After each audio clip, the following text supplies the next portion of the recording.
Au Maroc, que serait-on prêt à faire pour obtenir un titre de noblesse? C'est une question qui nous plonge au cœur de l'histoire, de l'identité et même de la loi. On va décortiquer ensemble ce phénomène fascinant, celui du marché de la falsification des lignées chérifiennes, où des familles revendiquent parfois des arbres généalogiques falsifiés pour leurs propres intérêts. Et pour comprendre tout ça, on va commencer par une histoire très moderne, un scandale qui a éclaté il y a quelques années et qui, en fait, nous raconte une histoire vieille de plusieurs siècles. La question est simple, en apparence, pourquoi est-ce que des gens risqueraient d'aller en prison juste pour une carte d'identité? Qu'est-ce qui peut bien rendre un titre si désirable, si précieux? C'est ce qu'on va essayer de comprendre. En 2015, le phénomène avait pris une telle ampleur que le gouvernement a dû taper du poing sur la table avec un communiqué officiel. Le message était on ne peut plus clair. Fabriquer ces fameuses cartes de Shorfaz est illégal et vous risquez des poursuites. Ça donne une idée de l'ampleur du problème. Et attention, on ne parle pas d'un simple bout de carton, hein. Ces fausses cartes étaient conçues pour un imposé. Elles reprenaient les codes des cartes officielles avec photos, couleurs du drapeau. Le but, c'était de s'en servir pour intimider, pour obtenir des passe-droits. Face à ça, la répression a été très ferme. Ce qui nous ramène à notre question de départ. Mais pourquoi ce titre de shérif est-il si convoité? Pour vraiment saisir la valeur de ce titre, il faut qu'on fasse un bond en arrière. Un très grand bond. Plus de 1200 ans en arrière, aux origines même de l'État marocain. Au cœur de toute cette histoire, il y a un mot, shérif. Un shérif, c'est un descendant direct du prophète. Mais ce n'est pas seulement une question de généalogie.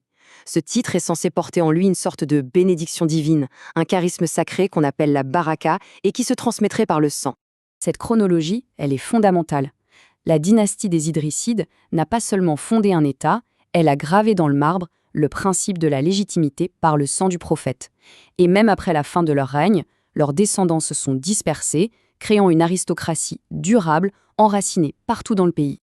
Alors concrètement au quotidien, ça voulait dire quoi d'être un shérif? Quels étaient les avantages au-delà du simple prestige? Eh bien, être shérif, ce n'était vraiment pas que symbolique. Ça venait avec des avantages très très concrets. Une justice à part, pas d'impôts à payer, et un rôle social d'arbitre respecté, de médiateur entre le peuple et le pouvoir. Là, on commence à comprendre pourquoi ce statut était si recherché. Cette idée a carrément façonné la société en créant une division très nette. D'un côté, il y avait les al-fadl, les gens de mérite, une élite définie par son sang. Et de l'autre, tout le reste de la population.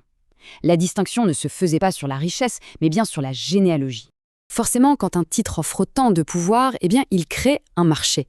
Et qui dit marché, dit tentation de frauder. C'est là qu'on entre dans le vif du sujet, la falsification. Pour prouver son ascendance, il y avait des outils officiels. La pièce maîtresse, c'est la shajara, l'arbre généalogique. Pour certaines familles, c'est le document le plus précieux qui soit. Mais c'est aussi là que la fraude s'installe.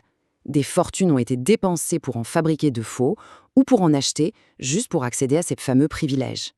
Et la Niqaba, c'est l'institution qui est censée vérifier tout ça. Et cette tension, elle n'est pas nouvelle du tout. Écoutez cette citation historique, c'est assez piquant. Un savant qui dit en gros à un shérif « Ma noblesse à moi, c'est mon savoir. La tienne, elle vient du sang, mais qui peut vraiment prouver son authenticité après tant de siècles ?» Ça met le doigt sur le problème central. La preuve. Voilà, le débat était posé. D'un côté la baraka, le charisme hérité par le sang. De l'autre, le hilm, le savoir, la connaissance. Pour de nombreux savants, c'était les actes et la piété qui devaient primer, pas juste la naissance. Dans un tel contexte, on imagine bien que la tentation de l'imposture était permanente. Et encore une fois, ce problème de fausses revendications n'a rien d'une invention moderne. Déjà à la fin du XVIIe siècle, des sultans puissants comme Moulay Ismaïl ont dû faire le ménage, en lançant de grandes campagnes de vérification. Pourquoi? Parce que l'inflation des faux titres menaçait l'ordre social et religieux. Et tout ça, ça nous ramène à notre époque. Aujourd'hui, l'État marocain moderne se retrouve avec cet héritage complexe à gérer et doit trouver un équilibre entre une tradition sacrée et le principe d'égalité pour tous les citoyens. Depuis l'indépendance, on voit bien que l'État a progressivement essayé de reprendre la main. La tendance est assez claire, encadrer, contrôler et surtout limiter l'usage public de ces titres. L'interdiction des titres comme Sidi sur les cartes d'identité en 1985, c'est un pas très fort pour affirmer l'égalité de tous devant la loi. Et là, il faut bien comprendre la différence entre deux structures.